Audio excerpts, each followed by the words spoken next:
All right, guys, we're jumping straight into the 7-round mock draft at round 1 and pick number 2. Aiden Hutchinson, edge player from Michigan. Pretty easy pick in my opinion. Aiden Hutchinson, easily the best edge player in the class. I won't say easily. There's some competition now with Trayvon Walker, Kayvon Thibodeau, Jermaine Johnson. There's some competition for that spot, but I personally think Hutchinson is the best at all of them. Love his production in college. Obviously, I'm a Michigan fan, so I'm a little bit biased, but I love Aiden Hutchinson. I want him on the Lions. His leadership, his intangibles, added on to his athletic ability, showed at the combine, looks so fluent and so athletic in all the drills. And just put that on his production and turn on his film. He's dominant. He took over games like really no one has done in this draft class at a consistent level. Easy pick in my opinion. Edge player, you need it. Trey Flowers probably can get cut soon. You needed a true pass rusher, number one guy, and that's your number one guy. Great duo he's going to form with Romeo Okwara. Round 1, pick 32, we got Jaquan Brisker, safety from Penn State.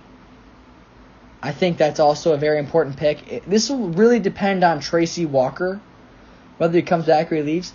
Tracy Walker can do everything. He can play in the box. He can play free safety. He can play strong safety. He's very versatile. He can play overhang. He can play a center fielder. He can do everything you want him to do. I like Tracy Walker a lot. I don't know, however, if they're going to re-sign him because free agency starts in a couple of days and there's been nothing about them re-signing him. So I worry about that a little bit. So, point is, this pick could change if Tracy Walker's re-signed, simply because I think Jaquan Brisker, while he is very similar to Tracy Walker in that he can do a lot of different things very well, I think that if you're going to want more of a true free safety, I think you go to Daxton Hill. If you want more of a true strong safety, maybe you leave this pick the same, maybe look like a Lewis Seen, maybe you look for somebody else, maybe take Kyle Hamilton at number 2 overall. I don't know. But this pick might be subject to change. Hutchinson, I feel very confident about this. Jaquan Brisker pick, I think it's a great pick, plug-and-play, day-one starter kind of guy. But it's one that could be up for debate. Round 2, pick 34. We got Perrion Winfrey, defensive tackle from Oklahoma. You're saying, dude, they picked 2 defensive tackles last year. You didn't pick another one. If I did this mock draft through the Draft Network, their simulations, so if you think these picks are reaches or they're like too good a value, just let me know. This is off the Draft Network simulation stuff. I will do some more of these soon. Hopefully, maybe we'll do one live on the podcast. But for now, I did this beforehand, and I'm looking back on it now. Perrion Winfrey's there at pick 34. I take him. He's done so much at Oklahoma. Dominant pass rusher. Showed at the Senior Bowl. No one could block him. He's the Senior Bowl MVP.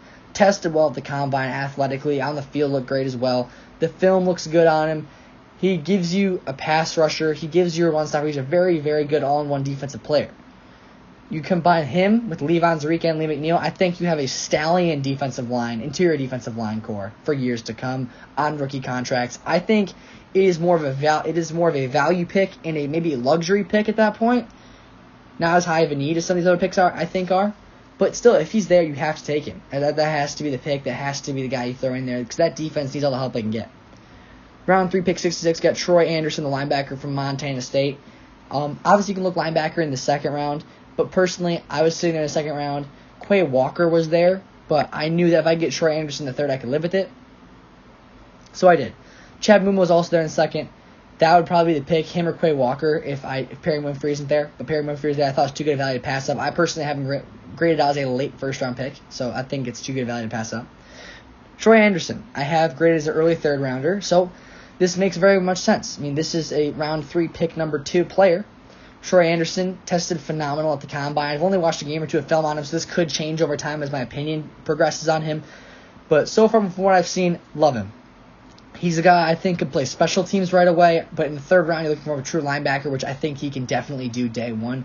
I throw the Luke Kuechly comparison around a little bit because I've seen by the numbers, comparisons with height, weight, whatever, combine, 40 times, jumps, whatever, they show on the NFL Network. But when you watch him, just the way he moves, he's a very instinctual player. Watch him play some games, man, and he reminds me of Luke Kuechly a little bit. I'm not going to throw that comparison around a ton because Luke Kuechly is a very good player.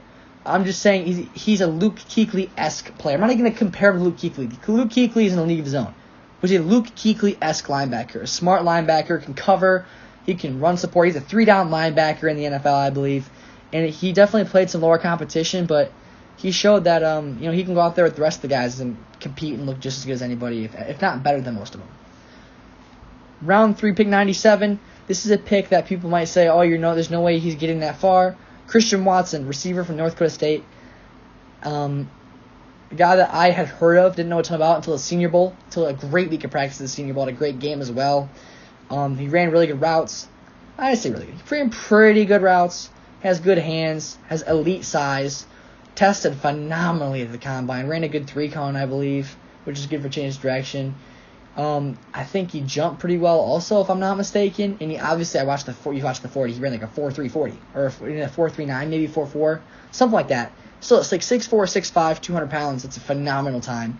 And he looked really good on the field work. Had pretty good hands, looked pretty fluent. I really like this pick in round 3 here. I could see people making the argument about him not getting there in round 3 anymore because of how he tested. I understand that. And Josh Reynolds was re-signed today, so I can also understand people might be mad about this next pick I'm about to make. But Christian Watson, receiver from North Dakota State, if he's there at this pick, you have to take him. He'd probably be your receiver 3 or 4 when you have Quintez Cephas, Amon-Ra St. Brown, and Josh Reynolds. That's it. This also can change if they bring in a free agent receiver too. But that's my look right now for the Lions at receiver. And round 5, pick 176, another receiver of Jalen Naylor, receiver from Michigan State University, keeping him local. A guy, it's kind of a flyer pick because he only had really, I think, 1 or maybe 2 good years of college production. But a guy nonetheless, I watched him play live, plays pretty good. He's had some good numbers. At the combine, lit it up at the combine. Has good hands, pretty decent size. I think a Marvin Jones-esque playmaker. That's his upside, I think. And the fact you get him in the 5th round, you're looking for a guy who's going to contribute at some point in his career. I think he's a developmental guy, but I think he contributes at some point as a Lion. And I think that him and Christian Watson be excellent additions to that receiver room. That's if they don't sign a receiver. If they sign a receiver, I would keep the Jalen Naylor pick the same and maybe take someone else besides Christian Watson.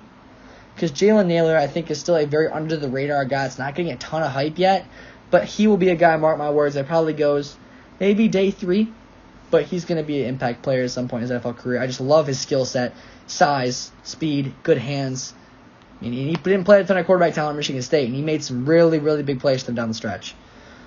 So moving on to round 6, pick 179. This is, I'm guessing, the second overall pick of the 6th round.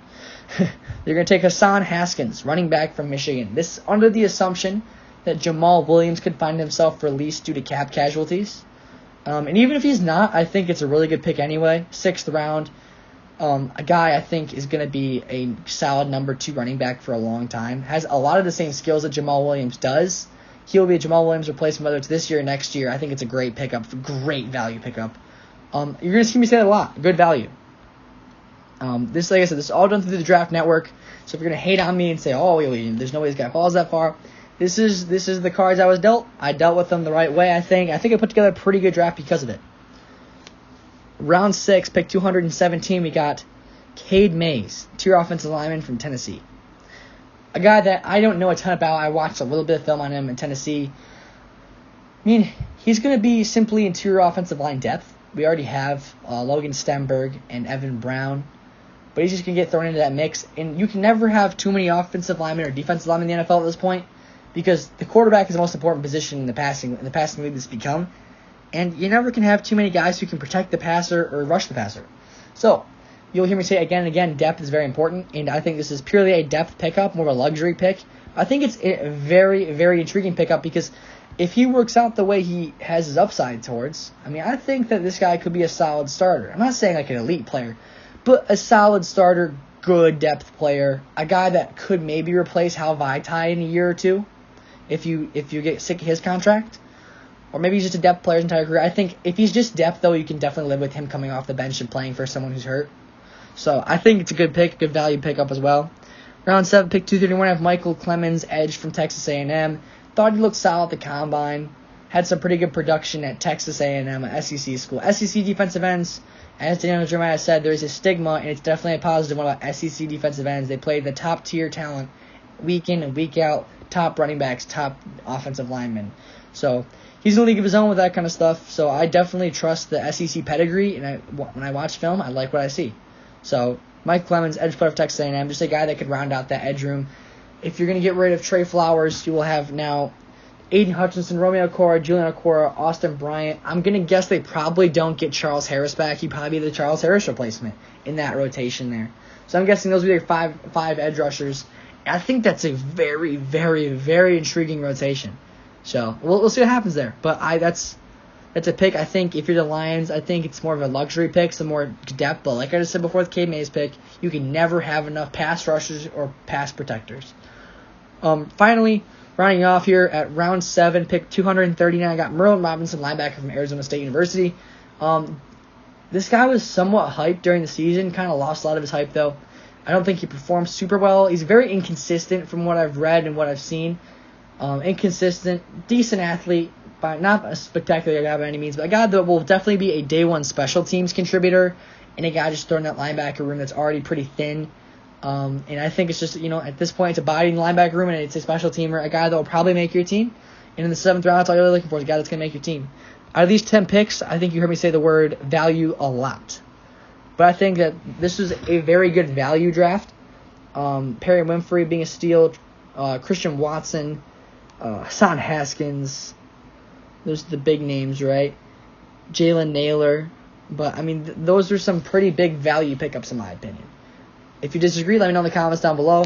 But this is going to be my first Detroit Lions 7-round mock draft. Stay tuned to the podcast, though, guys, here on YouTube and Spotify. I'm going to have a lot more stuff coming on the way here because there's going to be a lot of big news coming out of the NFL, coming out of the Lions, especially with if they're going to use a franchise tag on someone. I don't think they will. I don't think they should.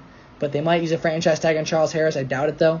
But there's going to be some big free agency news coming soon, so be sure to stay out on the look for that. Be sure to subscribe to the channel for some more Lions news if you like that. Thank you so much for listening, watching, whatever you're doing right now. Please leave a like and subscribe on YouTube, on Spotify.